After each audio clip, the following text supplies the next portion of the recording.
Bien sûr, de crypto, les infos crypto pour ceux qui n'ont pas le temps, ça pump dans tous les sens les gars, avec Ethereum en tête de pipe qui nous fait un joli 10% ce matin et tous nos trades qui sont en positif. C'est magique ce qu'on est en train de vivre sur cette période. Alors attention les gars, pas de forue, on se rapproche petit à petit des dates assez fatiguées, notamment sur des petites corrections. Donc faites vraiment attention, même si je pense qu'on a encore pas mal de jus pour avoir encore un petit bull run, comme je vous le disais hier, jusqu'à juin. Et puis on va regarder quand est-ce que vont décoller enfin toutes les autres cryptos. En tout cas, le BTC, il est à 30 766 dollars. Il prend un petit 2,3%. Et derrière les alts, c'est quand même le début de la folie avec Ethereum qui a eu donc sa mise à jour qui s'est très très bien passée. Et c'est complètement bullish qui nous pousse à 10%.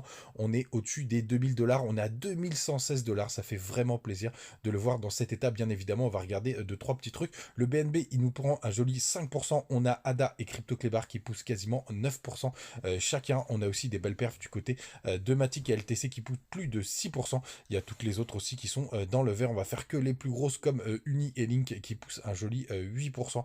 Et des belles perfs en bas du tableau avec OKB 11%, APT 12%, Lido LDO 13%. Et j'ai vu qu'il y avait une belle perf aussi du côté de Arbitrum qui pousse un joli 28%. Les gars, c'est magnifique ce qu'on vit. Du côté du long short ratio, on a eu beaucoup de positions short qui se sont fermées à partir de... On va regarder en direct live. Les gars, il y a eu beaucoup de positions donc short qui se sont fermées donc à partir de à peu près 20 heures hier. On voit, vous voyez juste ici le long short ratio qui descend, même s'il y a toujours une majorité de short. Et vous voyez le nombre de positions qui s'est fermé. Donc c'est pas mal de shorts qui se sont fermés. Ils se sont fait happer par ce pump. Et on a encore aujourd'hui 58% de personnes qui sont en short qui ne croient pas en ce mouvement. C'est quand même assez incroyable. Franchement, je sais pas qui se fout en short en ce moment, c'est suicidaire, je sais pas qui fait ça, et sincèrement, tant mieux s'il y en a encore une majorité. Ça achète en plus du côté du saut, parce que regardez, le CV des spots continue d'augmenter. Alors attention, puisque les fundings sont très positifs, enfin commencent à être très positifs, c'est-à-dire que vous payez quand même un petit peu de sous pour être en longue, mais pour l'instant les gars, pas d'indication contraire. Donc on a breaké les 30 700 dollars, donc là ça y est, on est vraiment passé au-dessus de la zone dure. Enfin, remarque, quand on prend un peu de recul sur tout ce qui s'est passé ici, attention les gars, mais surtout, là, quand on casse les 0,23 cycles, la prochaine target évidente, la logique, celle qui se passe à chaque fois, notamment sur les grosses time frames, c'est les 0,38,2 aux 36 000 dollars. C'est quasi inévitable d'y aller sur ce mini bull run d'été. Alors, je sais pas si on ira chercher sur la grosse zone de rechargement entre les 0,61,8 à 50 000 dollars et même les 78,6 un peu plus haut, mais pour l'instant les gars, gardez en tête cette target qui semble inévitable au 0,38,2, donc les 36 000 dollars. Du côté de la Bitcoin dominance, je vous le partageais hier sur Twitter, ça corrige de plus en plus. Est-ce que c'est la all season les gars? On va voir ce que ça va donner, mais en tout cas c'est très intéressant ce qui se passe de ce côté-là. Vous le voyez juste ici. Alors attention qu'on n'ait pas un retest de toute cette petite zone, hein, puisque maintenant ça a fait un petit support avec un BTC qui reperforme derrière. Mais pour l'instant les gars, on est quand même parti un peu plus fort pour la all season. Et puis on le voit avec pas mal de crypto qui pump. L'indicateur principal, c'est vraiment du côté de Ethereum BTC. Et vous voyez, regardez-moi cette grosse figure en weekly.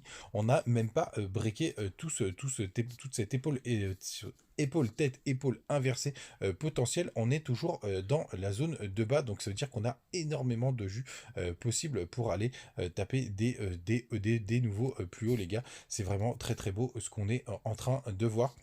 Du côté d'Ethereum, donc on a break ce magnifique W. Alors on va avoir besoin d'une clôture weekly au-dessus des 2000 dollars. Pour l'instant, c'est plutôt bien parti, mais il faudra attendre lundi pour avoir regardé ce magnifique Adam et Eve qui nous fait qui est magnifique chart bullish et pour aller attaquer des nouveaux plus hauts avec une target possible vers les 2500 dollars du côté d'Ethereum, puisque vous avez toute cette zone de travail par le passé. Les très bonnes nouvelles de mon côté, moi j'ai tous mes trades qui sont dans le vert, puisque quand Ethereum a breaké hier, je suis rentré sur pas mal de trades, vous voyez ici, avec des belles performances des 50, des 20, des 30 et surtout les gars en copy trading. Ça y est, je suis rentré dans le top 7. Regardez, 1, 2, 3, 4, 5, 6, 7. Je suis 7ème avec 100% des trades, et je vous l'avais dit dans une dernière vidéo.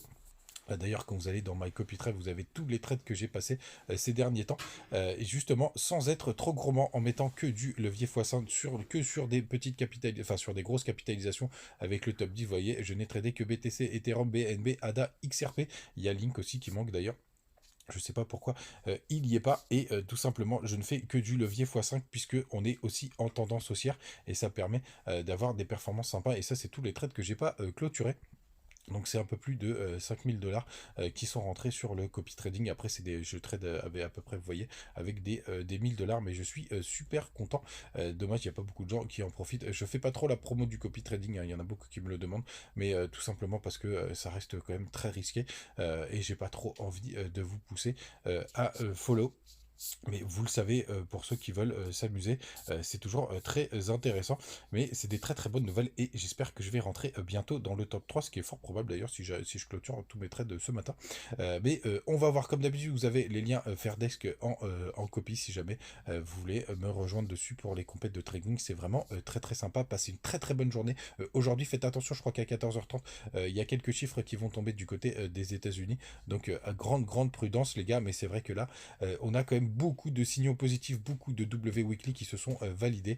On va avoir potentiellement un très beau bull run jusque fin avril, mai, et si tout va bien, on peut même aller jusqu'au mois de juin. Passez une très très bonne journée les gars, salut.